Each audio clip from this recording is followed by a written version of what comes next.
Hello students, দেখো এই অঙ্কটা কীভাবে হবে সেটা বলেছে -3/5। এটাকে আমি ভাবতে পারি হচ্ছে -6/5।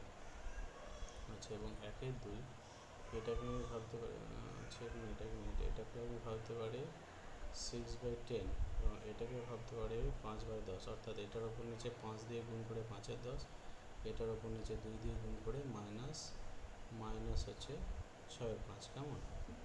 এখন দেখো সংখ্যা রেখার সাহায্যে যদি আমি জিনিসটাকে যাচাই করি, তাহলে -6/10 এই দিকে আছে কোথাও, এখানে কোথাও আছে 5/10। তাহলে এর আগে নিশ্চয়ই যেটা আছে -5/10 আছে, এর আগে কোথাও -4/10 আছে, তার আগে কোথাও -3/10 আছে, তার আগে কোথাও -2/10 আছে।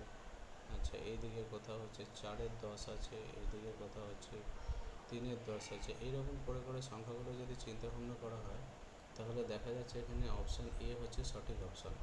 -5/10, -4/10, -2/10, 1/10, 3/10, এই সবগুলোই কিন্তু -6/10 এবং 5/10। অর্থাৎ -6/10 মানে হচ্ছে -3/5, আর এটাকে লেখা যেতে পারে সমান হচ্ছে হাফ।